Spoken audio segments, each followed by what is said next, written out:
నువ్వు దుష్టుడు ప్రయోగించేటువంటి వాక్కులు వినకపోవుట ఏ ఉత్తమం. కానీ ఏం చేద్దాం, హ్యూమన్ సైకాలజీ.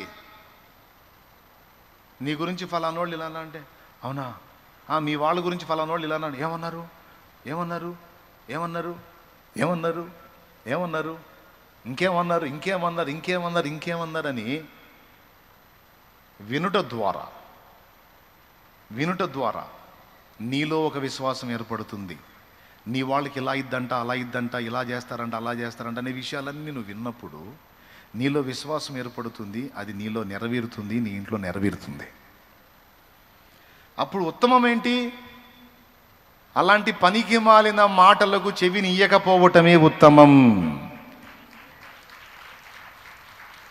అలా కాకుండా ఆ వాక్కుకు నువ్వు చెవినిచ్చావా ఖచ్చితంగా డ్యామేజ్ అవుతావు.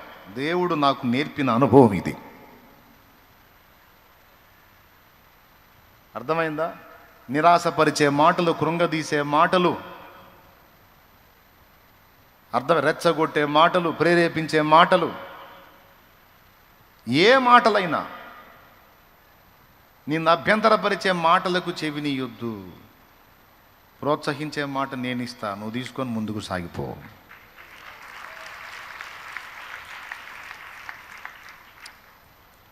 సద్విమర్శ ఉంటే తీసుకో, దిద్దుకో, నడుచుకో.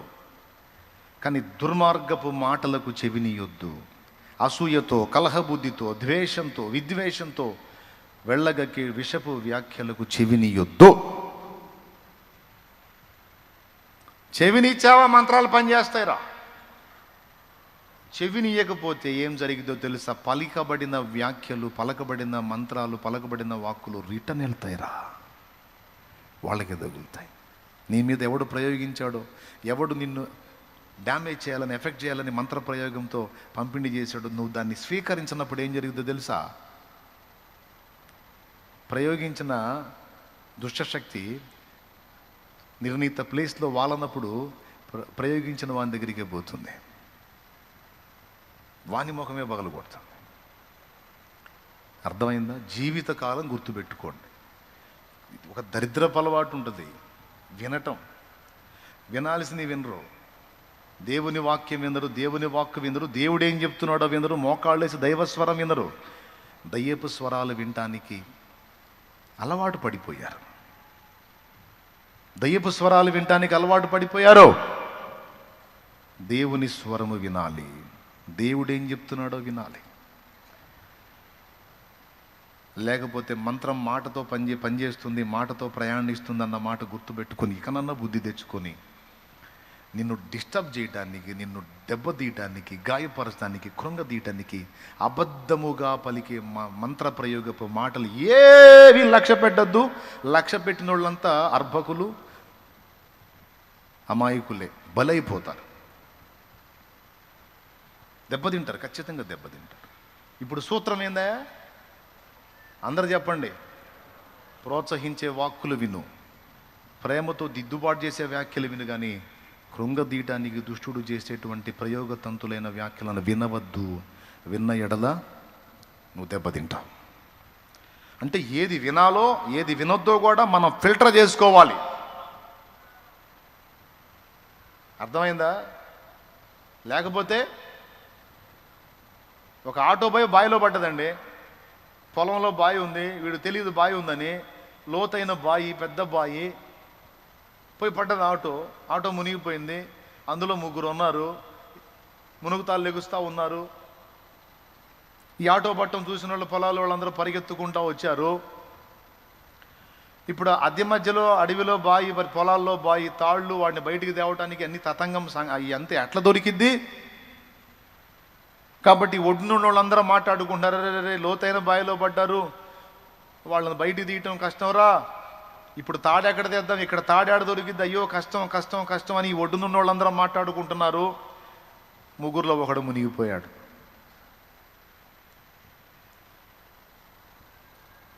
ఈ ఒడ్డునున్న వాళ్ళు అదే మాటలు మాట్లాడుకుంటున్నారు. కొందరు అటు ఇటు పరిగెత్తారు, మిగిలిన వాళ్ళందరూ లేదు కష్టం, మునిగిపోతారు, వాళ్ళని కాపాడటం కష్టం, ఇక్కడ తాడు దొరకదు, ఇప్పుడు వీళ్ళని బయటికి తీయటం సాధ్యం కాదు, ఇంకా కష్టమైపోయింది, ఇంకా అదిగో అతను కూడా అలిసిపోయినట్టు ఈత కూడా అలిసిపోతున్నారు, ఈత మునుగుతా తేలుతా ఉన్నారు, ఈతటో రానట్టుంది వాళ్ళకి, అలిసిపోయారు. ఇట్లాంటి మాటలన్నీ మాట్లాడుతూ ఉన్నారు. రెండోడు కూడా మునిగిపోయాడు.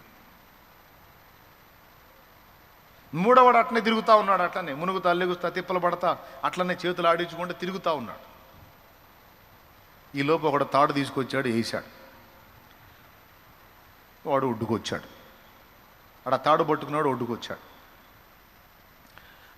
అప్పటిదాకా వీళ్ళు మాట్లాడుతున్న మాటలు, ఒడ్డునున్నోళ్ళు మాట్లాడుతున్న మాటలు ముగ్గురు వింటున్నారు. ఇద్దరు మునిగిపోయారు, ఒకడు ఒడ్డుకొచ్చాడు. వీళ్ళకి ఆశ్చర్యం కలిగింది. వాళ్ళు మునిగిపోయారు, వీడు అట్లనే ఈదుతా ఉన్నాడు మొండికి పడి, ఎట్లా వచ్చాడు ఒడ్డుకి అని వాళ్ళందరూ కూడా వాడిని కాస్త సేద్దిరి నాకు అడిగారు. అసలు నువ్వు మామూలోడివి కాదు, మొండోడివి, మేము ఇంతమందివి సాధ్యం కాదు, కాదంటున్నా కూడా కష్టపడి భలే ఈదేవే, అసలు నువ్వు మామూలు విషయం కాదని అన్నారు వాడి దగ్గరికి పోయి. అప్పుడు వాడన్నాడు, ఏంది అన్నాడు. ఏంది మీరు అంటుంది ఏంది అన్నాడు. అప్పుడు వాళ్ళకి అర్థమైంది వాడు చెవిటోడని. ఆ ముందున్న వాళ్ళకి చెవులు పనిచేసినాయి. తాడు తేవటం కష్టం, బయటికి తీయటం కష్టం, వీళ్ళు బయటపడటం కష్టం, వీళ్ళు ఒడ్డుకు రావటం కష్టం అనే డైలాగులు విన్న వాళ్ళందరూ తడవకొకడు మునిగిపోయారు. వీడికి వినపడలా, పైకి చూస్తున్నాడు. వాళ్ళేమో చేతులు ఊపుతా వాళ్ళు మాట్లాడుకుంటున్న మాటలు మునిగిపోతావని. కానీ ఈడేమనుకున్నాడు తెలుసా? తాడు వస్తుంది అట్నే తిప్పలబడు, తాడు వస్తుంది అట్నే తిప్పలబడు అంటున్నారు. చెవిటి మేళం కదా, దేవునికి స్తోత్రం అనుకున్నాడు. అనుకొని నా కోసం ఎవరో వస్తున్నారని ఆ నిరీక్షణతో, ఆ విశ్వాసంతో వాడు నిలబడ్డాడు. బయటకు వచ్చిన వాళ్ళు చెప్పారు, మేము మునిగిపోతామని అంతసేపు అరిచి వాళ్ళిద్దరు మునిగిపోయారు, నువ్వు మునిగిపోలేదంటే మీరు అంద ఆ మాట. అది నాకు ఆడ వినపడ్డట్టయితే నేను కూడా పోయేవాడిని. నిజంగా నా శివుడు నాకు ఎంత మేలు చేసింది అన్నాడు. అర్థమైందా? దేవునికి స్తోత్రం కలుగును గాక. డాక్టర్ దగ్గరికి పోయావు, రిపోర్ట్ ఇచ్చాడు. ఏం చెప్పాడు? తపన పోతానని చెప్పాడా, ఉంటానని చెప్పాడా? పోతానని చెప్పాడు, ఉంటానని చెప్పాడు. వీళ్ళు కూడా రిపోర్ట్ వచ్చి వాడికి చెప్పిందాక తపన. అయ్యా మావాడు ఉంటాడా పోతాడా. ఆ గట్టిదే వచ్చింది, పోయేది ఖాయమని అనుకో. అసలు మా మాటలు కూడా కొంత ఎమ్మటి ఏడుపు సీను మొదలు పెడతారు. అప్పుడే సచ్చినోడిని సాగనంపినట్టు. మనం చేయాల్సిన పని ఏంటంటే, ఏ రిపోర్ట్ అన్నారని అది నాకు చెప్పకండి, నేను ప్రార్థన చేసుకుంటా. నాకు చెప్పకండి ఆ రిపోర్ట్ ఏదైనా సరే. తీసుకోవాల్సిన వైద్యం ఏదో చెప్పండి. ఆ జబ్బు ఏదో, అది పెద్దదో చిన్నదో, ఈ కంపెనీదా లేకపోతే మామూలుదని నాకు వద్దు. ఎందుకంటే విన్నాను అనుకో, మీకు ఇంకొక లాజిక్ కూడా చెప్తాను. ఏదన్నా జబ్బున్న మనుషులకి సమస్య తెలిసిందనుకో, 3 నెలలు బతికే మనిషి 3 రోజులు వచ్చింది. తెలిస్తే ఎంతమంది ఒప్పుకుంటారు? పెద్దగా చెప్పండి, నిజమేనా? అవునా? తెలియలేదనుకో, 3 నెలలు బతికే మనిషి 3 ఏళ్ళు కూడా బతకొచ్చు.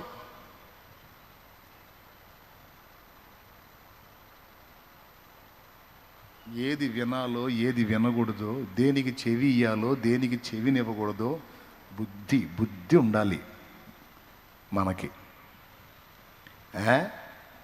ఉండద్దు ఇంకలేండి.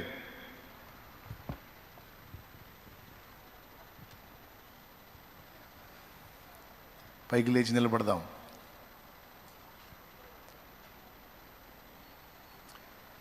మంత్రము మాటతో ప్రయాణం చేస్తున్నట్టు కొంతమంది నీ జీవితానికి సంబంధించి కృంగదీసే వ్యాఖ్యలు చేస్తే చెవినిస్తావా నువ్వు? కొంతమంది నీ జీవితానికి సంబంధించి నిన్ను కృంగదీయాలని, దెబ్బతీయాలని, నువ్వు మంచిగా ఫైట్ చేస్తున్నా, పోరాడుతున్నా సరే నిరుత్సాహపరచాలని, నీరసింపజేయాలని మాట్లాడే మాటలకి చెవినిస్తావా? ఆ చెత్తవాగుడు కాదు నువ్వు చెవినివ్వాల్సింది. నీ దేవుడు ఏం మాట్లాడుతున్నాడో నీ స్వరము వినిపించు ప్రభువా, నీ దాసుడలకించున్. నీ స్వరము వినిపించు ప్రభువా, నీ దాసుడలకించున్. నా దేవుడే మాట్లాడుతున్నాడు, నా దైవ స్వరం ఏం చెప్తుంది? ఎప్పుడు నీ చెవి దేవుని నోటికి అందుబాటులోకి వెళ్ళాలి. నీ రోగాన్ని గురించి, అప్పుల గురించి, సమస్యల గురించి, ఉద్యోగాన్ని గురించి, పిల్లల గురించి, తల్లుల గురించి, కేసుల గురించి, కలతల గురించి, కష్టాల గురించి, కన్నీళ్ల గురించి, వ్యాధి గురించి, బాధ గురించి, నీ ఫ్యూచర్ గురించి, దేని గురించి అయినా సరే ఇతరులు ఏమంటున్నారో కాదు, నిన్ను నిర్మించిన వాడు నీ సృష్టికర్త ప్రభు, ఆయన ఏమంటున్నాడని ఆయన ఆయన ఆయన పాదాల దగ్గరికి వెళ్ళాలి. అయ్యా నువ్వు మాట్లాడు, నీ స్వరము వినిపించు, మనుషుల మాటలు నేను లక్ష్య పెట్టను ప్రభువా. ఏమంటారు? స్థిరమే లేని మనుషుల ప్రేమలు నటనయే చూపుచూ కదిలే బొమ్మలు కలుగజేయులే నీకు గాయము చెయ్యలేవులే. ఊరేసుకున్న వాళ్ళు ఉన్నారు తెలుసా మీకు? మా ఊర్లో వాళ్ళు విమర్శించారని ఊరేసుకున్న వాళ్ళు ఉన్నారండి. అందరూ నన్ను అవమానంగా మాట్లాడుతున్నారు, పట్టించుకోవట్లేదు, నా గురించి ఆలోచించట్లేదు, నన్ను ఎవరు ప్రేమించట్లేదని, నన్ను అలాగన్నారు ఇలాగన్నారని సచ్చిన వాళ్ళు లేరా? ఉన్నారా లేరా? ఏమంటే ప్రార్థన చేయమంటారు, వెళ్తారా? మరేం చెప్పరేంది? ఉన్నారా లేరా? మరి ఏ మాటలు మనం వినాల్సింది? నిన్ను ఉరేపించే మాటలా, లేకపోతే అనేకుల్ని ఉరి నుంచి కాపాడే ఒక గొప్ప వ్యక్తిగా నిన్ను తీర్చిదిద్దే మాటలా? దేవుని వాక్యం ఫస్ట్ నేను అదే చూసుకుంటా. 1,000,000 మంది ఏకమై ఒకే మాట పలికిన నా దేవుడు నా విషయంలో ఏం మాట్లాడుతున్నాడో ఒక్కటి చూసుకుని దేవుని కృపలో ముందుకు సాగిపోతా. 1,000,000 స్వరాలు నేను వినను, నాకు అనవసరం. ఏ పట్టవు నాకు దేవుడు ఏం చెప్పాడు? నా బిడ్డలారా నేర్చుకోండి. నిన్ను దెబ్బతీయడానికి దుష్టుడు పన్నేటువంటి కుట్రల్లో ఒక కుట్ర, పనికి మాలిన వ్యక్తుల ద్వారా పనికి మాలిన వ్యాఖ్యలు నీ చెవికి వినబడేటట్టు, అది నీ గురించి నీకే వినబడేటట్టు చేసి నిన్ను కృంగదీసి, నిరాశపరిచి, నిరుత్సాహపరిచి, నీలో ఉన్న స్థైర్యాన్ని దెబ్బతీసి నిన్ను పాడు చేయటం ఒక ప్రయోగం. దాని మీద నువ్వు మనసు పెట్టకూడదు, ఆ వ్యాఖ్యలకు చెవినివ్వకూడదు. నీ హృదయం దేవుని మీద. చెప్పండి, ఎవరి మీద? దేవుడు ఏమన్నాడు నా గురించి, దేవుడు ఏం చెప్తున్నాడు నా భవిష్యత్తు గురించి? కలుగజేయులే నీకు గాయము చెయ్యలేవులే ఏ సాయము. గాయాలన్నీ గేయాలుగా మార్చును నీకు యేసయ్య, సాయమిచ్చి ఆయినిచ్చి కౌగిట దాచును మెస్సయ్య. నీలో నిలచి నీతో నడచి మార్గమే చూపిన మంచి దేవుడు, అనురాగమే పంచిన ఆత్మీయుడు. మార్గమే చూపిన మంచి దేవుడు, అనురాగమే పంచిన ఆత్మీయుడు. హృదయమా నా హృదయమా యేసయ్య ప్రేమను గాంచుమా, యేసయ్య ప్రేమను గాంచుమా. ప్రాణమా నా ప్రాణమా యేసయ్య స్నేహము గోరుమా, నిన్నే తలచి నిన్నే వలచి దేవుడే మనుషుడైన చిత్రము చూడుమా, ఆ దేవుడే దీనుడైన చిత్రము చూడుమా. హృదయమా నా హృదయమా యేసయ్య ప్రేమను గాంచుమా, యేసయ్య ప్రేమను గాంచు. దేవునికి మహిమ. జబ్బుతో ఉన్నావా, మంచంలో ఉన్నావా? ఇప్పుడు వినేవాళ్ళు, లైవ్లో వినేవాళ్ళు కూడా చెప్తున్నాను నేను. మంచంలో ఉన్నారా నీ వాళ్ళు? మంచంలో ఉన్నావా? అట్లయితే డాక్టర్లు ఏమి చెప్పారు, డాక్టర్లు ఏం రిపోర్ట్ ఇచ్చారు, దాని గురించి మనుషులు ఏమనుకుంటున్నారు అనేదే నీ చెవికి వస్తూ ఉంటుంది. నువ్వు వినాల్సింది అవి కాదు. వాళ్ళు ఏం చెబుతారు? సావు కబురే చెప్తారు. అర్థమైందా? ఏం చెబుతారు? సావు కబురే చెబుతుంటారు. అప్పుడు సంతకాడ తెచ్చేవాడు సగం పొద్దుగా చేస్తావు. అది కాదు కదా. దేవుడు ఏం చెప్తున్నాడు? అప్పుడు మత్తయి సువార్త నుంచి మొదలు పెట్టాలి. ఎంతమందిని స్వస్థపరిచాడు, మందులేని ఎన్ని రోగాలు కుదిరిచ్చాడు, ఎన్ని రకాల జబ్బులు ఏం చేశాడు, పక్షవాతపు జబ్బులు బాగు చేశాడు, కుష్ఠరోగానికి మందు లేదా ఆ దినాల్లో స్వస్థపరిచాడు, కళ్ళు లేని వారి కళ్ళు, కాళ్ళు లేని వారి కాళ్ళు, ఊచ చేతులు గల వారికి చేతులు, చచ్చిన వాళ్ళు కూడా జీవాన్నిచ్చి లేపిన శక్తివంతుడైన దేవుడేం చెప్తున్నాడు? నువ్వు దాన్ని అధ్యయనం చెయ్యి, దాన్ని విను.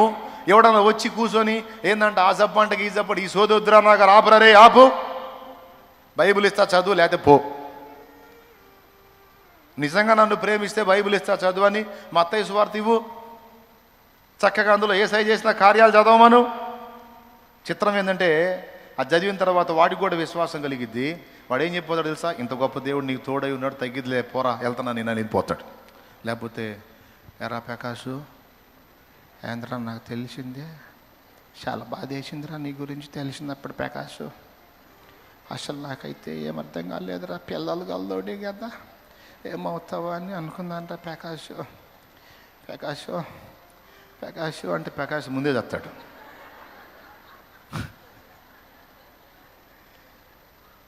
ఇది ప్రకాష్ పోతాడు. ఆడొచ్చి అందరా ప్రకాష్ అనగా నాపురా నువ్వు అనాలా. నాపురా నువ్వేం చెప్పబోతున్నావు తెలుసు కానీ సోదొద్దులే కానీ బైబిల్ చదువురా. అప్పుడు ఆడే చెప్తాడు, ప్రకాష ఎంత గొప్ప దేవుడు నీకు తోడేంటి, నీకేమవుతురా, ఇది నాకు కూడా ధైర్యం వచ్చిందిరా, నేను కూడా ప్రార్థన చేసుకుని పోతాడు. అర్థమైందా? యేసయ్య కృంగిన వేళలో నన్ను లేవనెత్తిన చిరునామా నీవేగా, కృంగిన వేళలో నన్ను లేవనెత్తిన చిరునామా నీవేగా. నీ కృప నిత్యముండును, నీ కృప నిత్య జీవము, నీ కృప వివరింప నా తరమా యేసయ్యా. హల్లెలూయా. ఎంతమంది హ్యాపీగా ఉన్నారో? ఎంతమంది సంతోషంగా ఉన్నారో? ఇప్పుడు చెప్పండి, చెత్తకి చెవినిస్తారా? మరి ఏం చేస్తుంది? ఎవరికి చెవినిస్తారా? దైవుని వాక్కి ఇవ్వండి. మీరు చెత్త మాట్లాడతారా? మరేం మాట్లాడతారా? శాపాలు మాట్లాడుకుంటారా? నా బతుకు ఇంతే, నా కర్మ ఇంతే, నా జీవితం మారదు, నేను ఇంకింతే అంటే ఆయన ఆమేన్ అంటాడు. నీ కర్మ అలానే గాలిద్ది కాబట్టి అనిపించుకోవద్దు, జయము పలుకు. అర్థమైందా? ఏం పలుకుతావు? శోధింపబడిన మీదట నేను సువర్ణమై మారెదను, నా యేసుకే తెలియును నేను వెళ్ళే మార్గము, నా యేసుకే తెలియును. శోధించబడిన మీదట నేను సువర్ణమై మారెదను, శోధించబడిన మీదట నేను సువర్ణమై మారెదను. హల్లెలూయా హల్లెలూయా హల్లెలూయా ఆమేన్ ఆమేన్ హల్లెలూయా అదే హల్లెలూయా హల్లెలూయా ఆమేన్. రెండో చరణం. జలములలో బడినే వెళ్ళిన అవి నా మీద పారవు, జలములలో బడినే వెళ్ళిన అవి నా మీద పారవు, అగ్నిలో నేను నడచినను జాలవు. అగ్నిలో నేను నడచినను, జ్వాలలు నన్ను కాల్చజాలవు. నేను వెళ్ళే మార్గము నా యేసుకే తెలియును. ఆమేన్. ఇప్పుడు చెప్పండి, ఎంతమంది విశ్వాసం ఉంచుతున్నారో? మారతాయా మీ పరిస్థితులు? మారవా? తగ్గిద్దా? తగ్గదా? తీరతాయా? తీరవా? ఏంటి అది? అంత చురుగ్గా ఉండాలి. ఆయన కార్యాలు చేయడానికి శక్తివంతుడండి. నువ్వు అనుకుంటావు ఏదో అయిపోతుందండి. జలములలో బడినే వెళ్ళిన అవి నా మీద పారవు, అగ్నిలో నేను నడచినను, జ్వాలలు నన్ను కాల్చ జాలవు. ఆ నిశ్చయిత ఉండాలి. అప్పుడు ఎప్పుడు నీ నోట స్తుతి, ఆనందం, సంతోషం, హ్యాపీనెస్ ఉంటుంది. పేరుకి విశ్వాసులను మైండ్ అంతా పిశాసులు అయితే ఎట్ట? విశ్వాసులు విశ్వాసులాగే ఉండాలి. కృప మనందరికీ తోడై ఉండునుగాక.